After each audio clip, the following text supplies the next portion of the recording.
Welcome to the next episode of Strong Perspective. I'm one of your hosts, Keith Armstrong. I'm here with my brother, Jaquari Armstrong. I want to shout out our brother, Damon. Couldn't make it today, but we're here. We're trying to make it happen for you guys, make it happen for ourselves. It's nothing but a therapeutic response to what's going on out here. Got to talk about it. Sir. All right, Jaquari, how you doing today, sir? What's going on with you? I'm good, man. I can't complain about it. Messed around yesterday and went and got my little booster or whatever. So, I'm feeling some kind of way. My arm hurt, but other than that, I'm good, man. Okay. So, now that you mentioned the booster, so tell me what's your opinion about it, bro? I mean, everybody have mixed blessings. I talked to my mother-in-law yesterday about it, and she had her opinion about it. And now that you got your booster and everything, what's your take on everything? Oh, from the beginning, man. I mean, I was always, I never really had any apprehensions about taking the shot, man. Because what I told you what my philosophy was, man. You needed the booster shots. Yearly booster shots to go to school. So I mean, it's different context, but I get it. And the booster, COVID is such a tricky thing, man. It don't matter if you get the booster, you can still catch it. Doesn't matter what you got going on. You always susceptible to catch this virus or whatever. So if the booster is going to alleviate, some of the symptoms, man, and not put me on my back, so be it. I agree. We've talked over the last year or so, and we talked about, the vaccine and all these different things. And I've always said that, I was always basically what I did was I got vaccinated, and I had my reservations, but the thing about it is to do what's best for your family. And that's what I did. I was head of my household, and if it was possible, if things was going to be better by doing this, then I wanted to be on the forefront of it. I think what's so funny about it is listening to people, on either side of what's going on. You know what I mean? Because see, my thing is, everybody has their opinion about it, but it's a matter of choice. You understand what I'm saying to you? So if you make the choice not to get the vaccine, if certain stores or institutions were to put something up, like you need to show your card before coming in, then you made the choice to understand that private institution where you want to shop or something like that made that decision that they won't let anybody in without that card. You see what I'm saying? Or a mask. Just simplified it, a mask.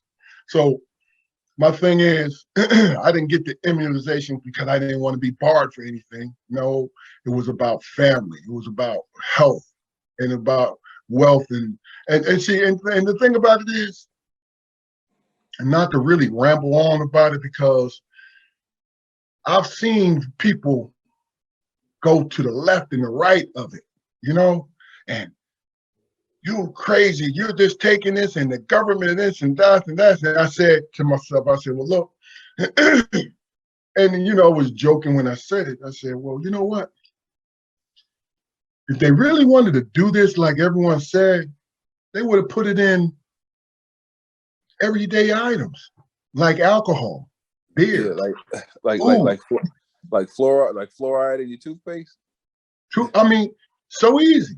You know what I mean? So not to discount people's worries. I'm not doing that. That's not what I'm saying. I'm saying to you is, don't build up this anxiety, and you're not applying logic to it also. Then it might be some old science fiction bullshit going on anyway. So I don't know. It is, man. I don't think it is, man, because you look at our history in this country, man. You look at Tuskegee, man. You look at a couple of other experiments that was conducted on our communities in the past. And if anybody's got a right to be apprehensive about medicine in this country or in this world, man, it's Black people. You know, in America, it's African Americans, but you know, they experimented on Black Brazilians, Black Africans, Black, you know, Black Latinos, anybody, and you know, all darkly melanated, you know, all heavily melanated people at some point in their, you know, in their history, were subject to medical experiments. So I get that. I totally get that. You know, but on the other side of that coin, man, is the fact that, you know, like I work with, you know, with several people, man, who refuse to get the vaccination, period, you know, and a couple of those people have had COVID twice. So, But I know a couple people who've had it twice and got the vaccination. So you know what I mean? Exactly. Yeah. So it don't make what it, is you it? know what I'm Half saying? 6 on one hand, half a dozen on the Half a other. dozen You know on what I the mean? other. Yeah. So you know, it's one of them things where when I found out that once I get the vaccination, I still could catch COVID. Going out, it went out the window where I'm gonna persecute other people because they make the decision not to. Yeah. But I want them people to know I'm not on your side.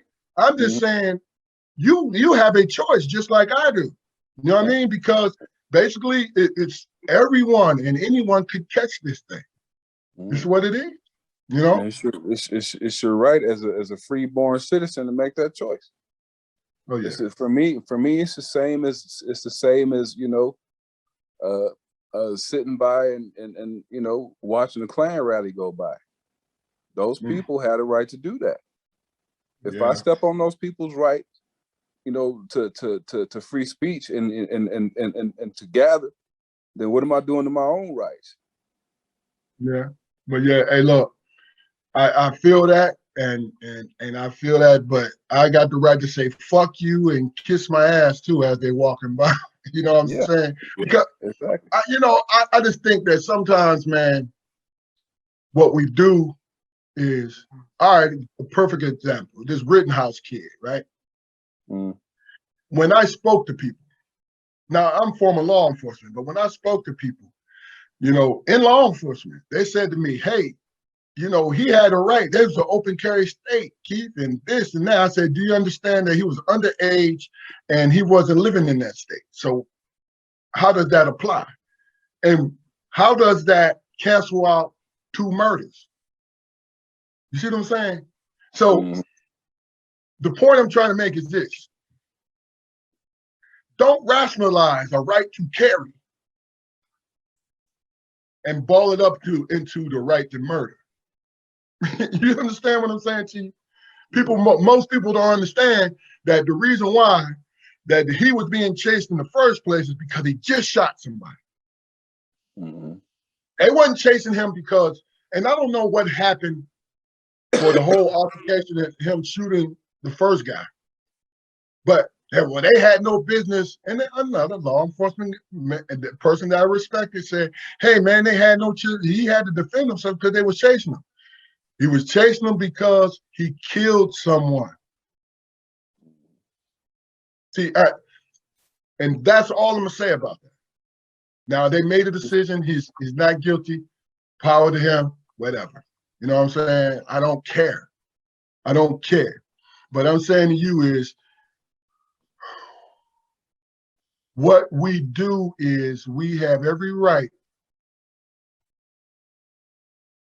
to have freedom of speech and talk about it. But then sometimes you have to have some kind of responsibility. I mean, because it's a difference between speaking the truth and speaking your opinion. And it's even worse when you mesh the two, because you make the truth into something that's not totally true. You know what I mean? That's just it. But see, that's one of the few beautiful things about our Constitution, man, is the fact that we have the right to free speech, right? But it's also written out, and it escapes me which one, but it's also written in the Constitution that, you know, we as American citizens had a right to take up arms against tyranny. You know, free speech can often and usually does turn into fucking tyranny, doesn't it? So, you know, as long as I had the freedom in the room to say, you know, okay, yeah, you're going to say what you're going to say. I get that, but you need to understand that I'm going to say what I'm going to say, and you know, it's probably going to be opposing views, and you know, in order for us to come to some kind of logical conclusion, you know, we're both going to have to hear each other out.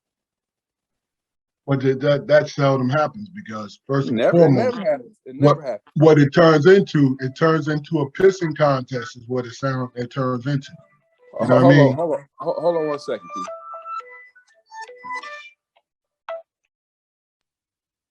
I have a question though. Does our freedom of speech override what you were talking about from freedom of from tyranny, from being harmed? Does that freedom of speech, does that freedom to bear arms, does it override people being safe?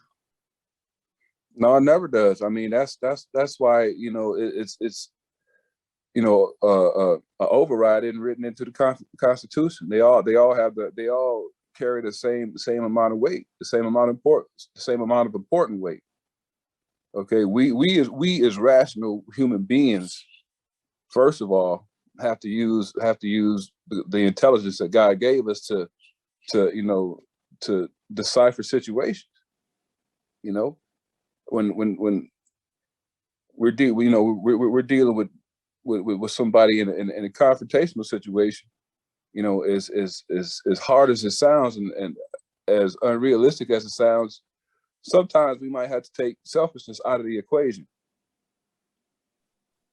You know, I don't have to win in this situation for me and this man to walk away, you know, safe and go home. And if it takes, good luck with that. Yeah. Good. I mean, you know, that's how I try to conduct myself. Yeah. I don't start anything. Confrontations are very, very few and far between. I'd be a liar if I said, you know, I didn't have confrontations, but I honestly do the best that I can to try to de-escalate from my end. But, you know, realistically, that only goes to a certain point, because I mean, I'm not gonna let nobody fuck over me. You know, but yeah, I mean, look, yeah. Sometimes what's best for you is to walk away before something's said, but it's not always convenient to do that, because if you think about it, confrontation is always begins with an impasse, right? Where in the sense that you can't go nowhere but forward, both sides, right? Somebody has to make the decision to back up. And it depends on a lot of variables when it comes to that. First of all, am I afraid of this person in front of me? Do I have a lot to lose by confronting this person and arguing with you? Do I have anything to gain from it? You know, those are a couple things that really truly contribute to I would say a better outcome than usually is. Yeah. Like, yeah. But let me say this. Let me say this though, just to kind of like dot the I's and cross the T's on mindset, as far as I'm concerned. If I'm by myself, if I'm alone, and I'm, you know, accosted or, you know, insulted by somebody, and somebody is just pushing confrontation, I'll do everything I can. You know, I'll take the loss. I've done it before. I'll take the loss for us to get away from this situation.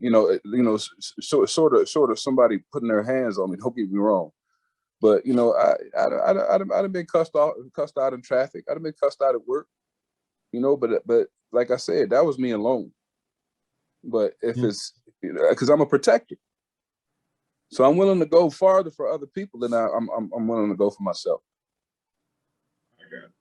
You know what I mean?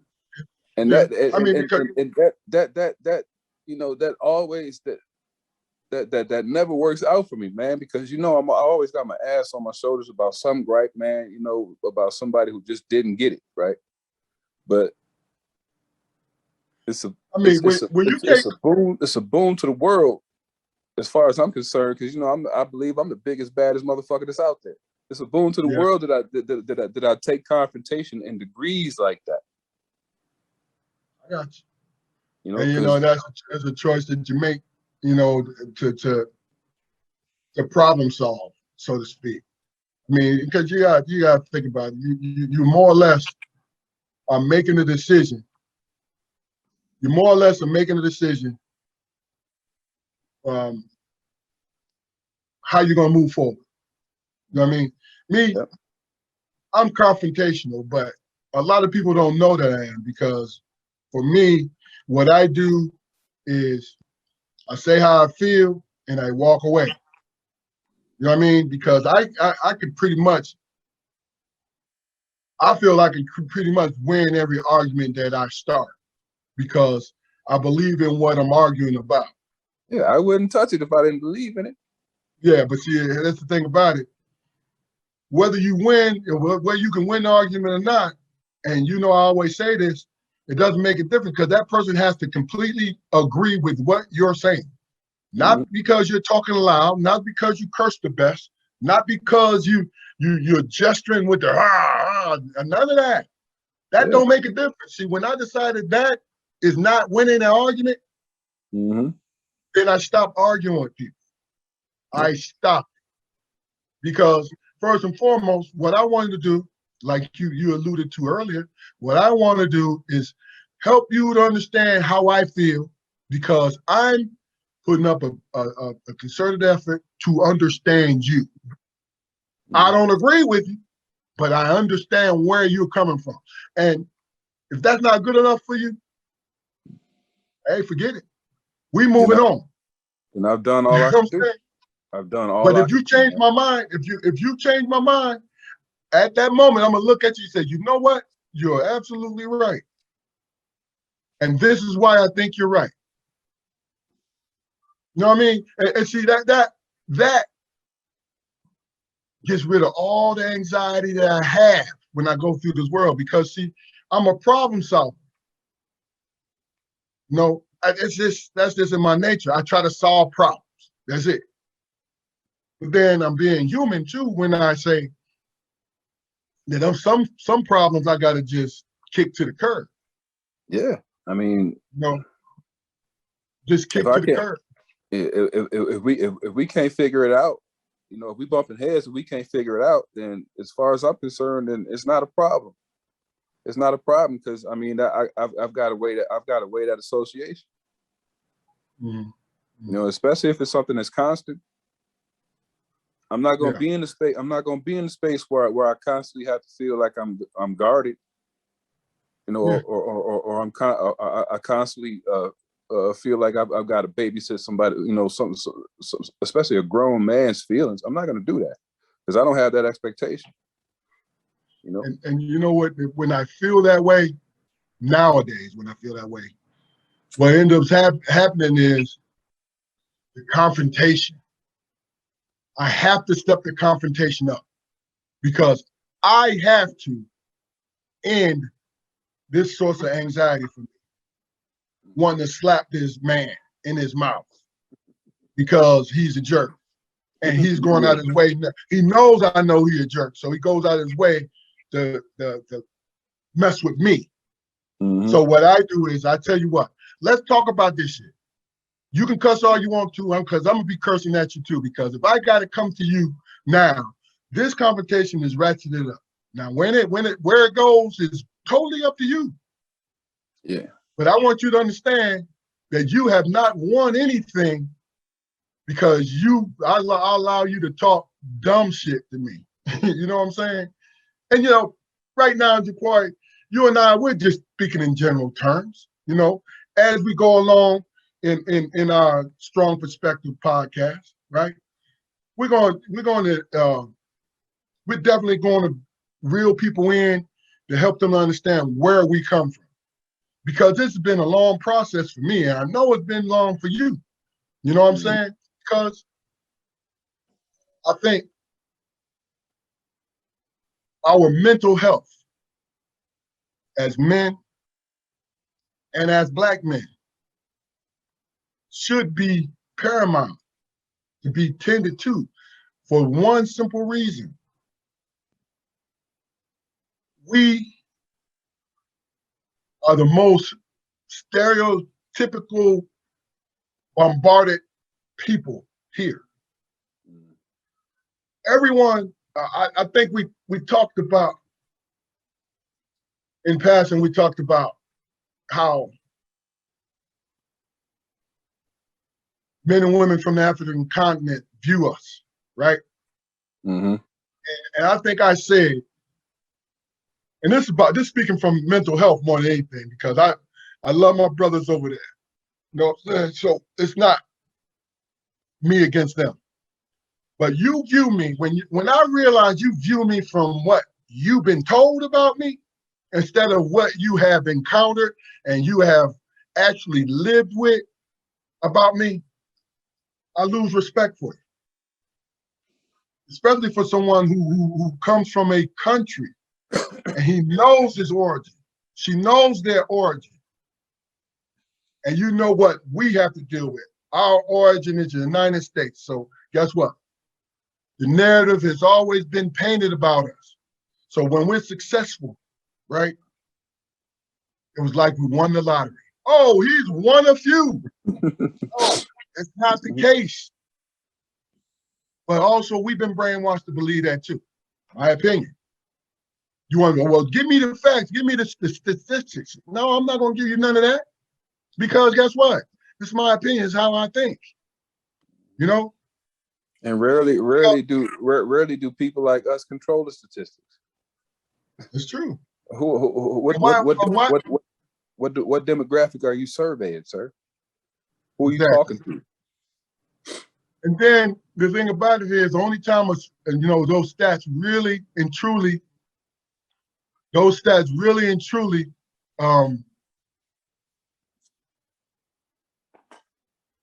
make a difference is when it's in your immediate space. Yeah. So we need to vote whether or not we're gonna run into that fire. And show of hands. You know what I'm saying? Like, There's 10 of us. 8 out of 10 say, yo, we can make it through that fire. Now is your decision whether or not is you included in that 8 or you're included in that 2. Mm-hmm. What you gonna do? See, that's the stats that I'm concerned about. You know what I mean? Immediate stats. But then when you want to talk about those stats that but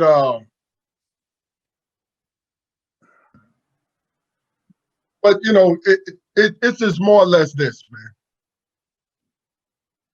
I respect somebody enough. I respect somebody more if they come to me and they did their research, even if they're completely wrong, they researched it to try to make me look bad, right? But if you criticize me through word of mouth and don't know what the fuck you talking about, yeah, that's the greatest disrespect out there. Like, what?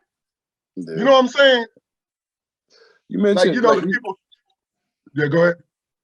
No, so you mentioned like African people who just got, who might have been here for a short period of time, or they just got here and they've met me or whatever. Especially working in security, I represented every stereotype almost outside of the criminal stuff that an African American male could represent to an African male.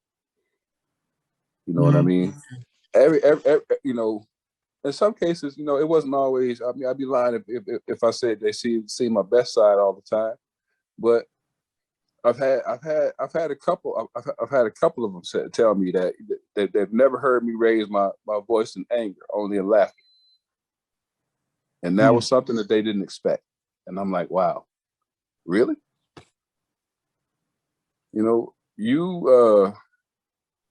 you're so engrossed into, you know, what you've heard before you got here, and it's just proven to pay heed to warnings or whatever, you know. But Yeah, as a grown, as you know, as grown folks, you know, who experience things, it's pretty easy to cut through bullshit. it is. It's It is. pretty easy to cut through bullshit, and you know, if you wanted a certain relationship, then I think it's kind of your duty to say, you know, to set out to do that. Yeah.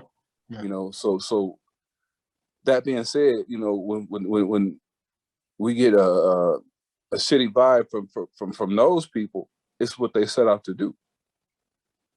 Yeah, but that agreeing with you, but also understanding they're closed off for a reason because of what they heard more than anything.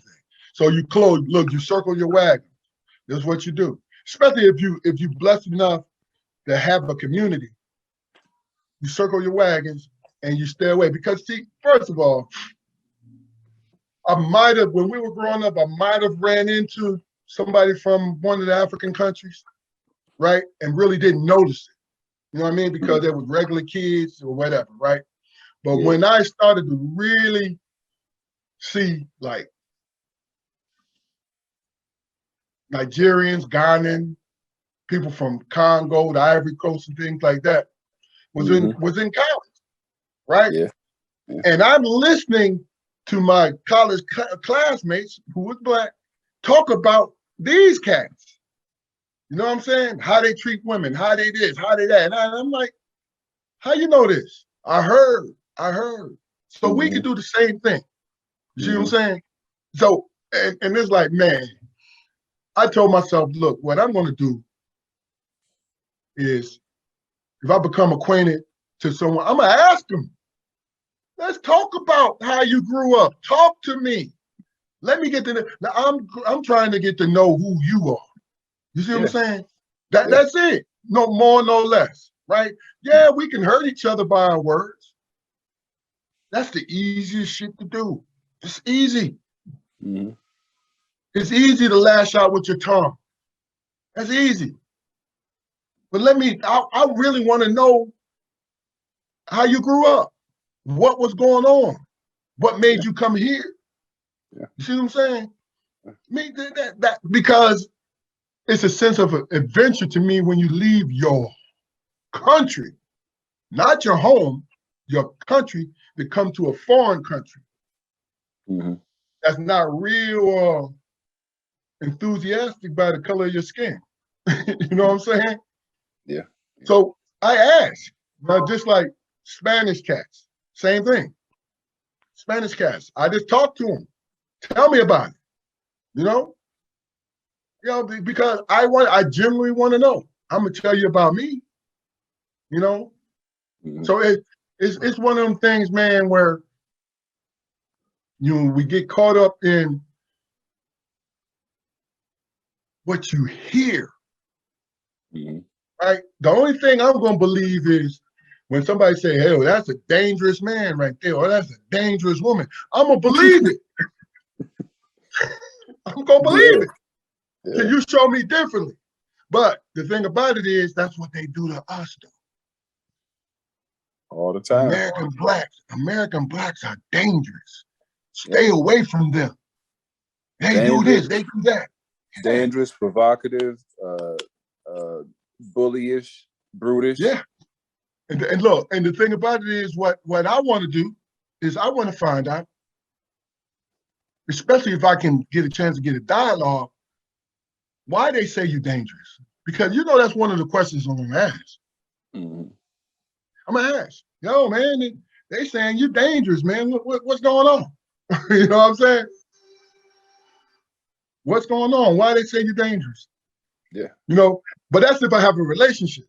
Now, if we're in passing or don't go into that part of the street or that part of the hood because I'm not going unless I got to. You see what I'm saying? Yeah. You know, because that's common sense, right? Mm-hmm. But when it comes to people and you working around them every day, hey man, I want to know about you. Mm-hmm. That's it. Look, No more, no less. hey man, I'm gonna say, hey man, I want to know about you outside of you being one of the good ones. I know, ain't that something? You know what, man? You one of them good ones, man. Exactly, because they will give you that. I've gotten that millions of times, man. Millions of times, man. And that same sentiment from them made me look at myself, because I've always had, a sense of wanting to ask one of those guys from any country in Africa, Yeah. why don't you have like the same sense of Afrocentricity that I do? You know what I mean? It's for me, and I don't know. It's because if it's because of where I lived or whatever, but I've never known a person from Ghana, Liberia, Sudan, Nigeria to be an Afrocentric person, a pro-black person. I mean, Now, does that exist? I'm quite sure that it does exist. I mean, revolutionaries. Yeah, but revolutionary. But that revolution is not the same. That their concept of revolution is not my concept of revolution. Well, all right. Let me just say this, relating to that, and I understand exactly what you're saying, T. But see, while we have our Afrocentric point of view, it's because we discovered that they are people. If you believe that we come from Africa, it's that the whole we're indigenous, whatever. All right. But if we believe we come from the continent, right? That's when we started to discover that our history didn't start from slavery. You see what I'm saying? So that Afrocentric view of things is partly because we know that there was Timbuktu, there was Ethiopia, there was Egypt, there was, the birthplace of man, God, everything. So we didn't have that. So guess what? We grabbed onto it. Like, yo, I'm a descendant of kings and queens. You see what I'm saying? I'm a descendant of that. So that's why we see it that way. You see what I'm saying? They don't see it that way because what they're doing is like, hey, we are in our country and we're trying to escape poverty. Guess what? The United States and Europe is a good place to escape our poverty. Not everybody that comes from Africa is poor, but my point is, they come from an actual country that they belong to. You know what I mean? We can discover where we come from. We can discover all that and find out, right? But it's our discovery. They don't have to discover that. So of course they're not going to think that way. But guess what? When you point out that they're being treated just as the same way that we being, they're going to get on board. You know what I mean? You know why? Out of self-preservation, more than anything. You see what I'm saying? Because, yo, man, I can talk to you about my elders in my neighborhood that I come from, or village, or township, or whatever it's called. You see what I'm saying? Mm-hmm. We could talk about that. That's and you. I'm about to make this statement, man, and you being retired law enforcement could probably relate to it. That's like forced compliance, man. When they jump on the bandwagon because they have to, because they got the foot on their neck too. Hold on. That's not my original approach though. My original approach is, we both, we brown skin. We have a similar lineage. So that's where I'm looking at. Hey, listen, it is so much grouped into it, right? Where they're going off of the stereotype of what they've been told about American blacks, right?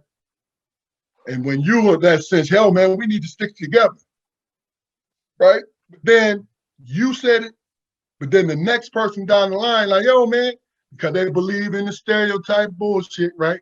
Yo, man, stay away from me. You stay on your end. You see what I'm saying? They get mixed emotions, right? So I'm not going to expect I'm going to tell somebody what I'm about, not to convince them to think my way. Because you know why? 9 times out of 10, especially if somebody want to think your way, you remember when I said there's different degrees of truth? Well, there's different degrees of togetherness too. Cooperation, yeah. Yes, sir. Because guess what? It's out of convenience sometimes. But It's out of convenience. When it's out of convenience, it never lasts. But it never lasts. That's why you get the most out of it while you can. And then you talk. As human beings, I'm sorry to cut you off. As human beings, we all come into every single situation we come into with some kind of preconceived notion. Okay, once we're in that situation and we're working and we're moving to make progress within that situation, then you know, as grown folks, as human beings, as adults, we should be able to make those small adjustments. You know, those small adjustments to tell us like okay, the preconceived notions that I came into this situation with are totally false, and the person I'm dealing with is a person much like myself. But what are you trying to treat? You're trying to achieve not the one that initiated, but the one that goes along with trying to achieve a certain comfort zone. And once you reach that comfort zone, your zeal for cooperating leaves. Then you're the wrong because person. that's human nature. Yeah, but it's human nature, though. But you're not the person that you're not the person to help further that cause. If you can't expand if you can't expand your mind, wait. If you can't expand your mind past the moment, you are not the person to further that cause. And I say that I say that because not only do we need to be activists today, we need to be thinking for the future. Okay. Once we all right, take decommissioning the police. Take that as an example. Okay. That'll more than likely help us, alleviate the problem of Black men being shot down in the street today. But if we decommission this, if we do that fully, how are we going to police the community? First of all, if you know what you need to know the whole definition of decommission before you start talking about that. I know what my definition is. No, I'm speaking in general. I'm not talking about you. Speaking in general. All right, because they talking about basically most people, laymen, only think about getting more people out of the neighborhood and we're gonna divert them funds. No, there's different funds for that. But bro, in every cause, there's always going to be temporary members. The majority of every cause is temporary members. When you push that cause to the mythology, to that, this is holy. This is, and I'm not talking about religious wise, but this is a holy cause. That's what keeps it turns into its own living being. But in the meantime, there's always temporary soldiers, period. And I totally agree with you. I totally agree with you on that point. My point is, you say in the meantime, while we've achieved that immediate goal, we need to have forward thinkers in the mix. And you need to understand, as a person who's a part of this movement, you need to understand that if you can't get past certain things, then your work is done. If you're not thinking expansion, if you're not thinking expansion, if you're not thinking next level, then thank you for your service, but it's time for you to move out of the way. I mean, yeah, yeah. But see, that's why when you have a gigantic movement, it keeps going because you get new believers as you go. You know what I'm saying? But I really believe, in my opinion, I believe that most of the time people work until they find that comfort zone, that consistent comfort zone. Yeah. And it's just what it is. That's why I say that in every great movement, there's always a temporary situation. You know what I mean? But look, we're going to end on that one, man, because it's been a great episode with you, Jaquari. And I think that I'm looking forward to things to come. You know what I mean? You got any final thoughts before we sign off? Well, I mean, as far as final thoughts, man, I mean, this is a subject where, you know, it's not really, it doesn't have an end. You know what I mean? It's constant. It's a constant. It's Yes, it is. going to continue to, you know, if we're lucky, it will continue to evolve.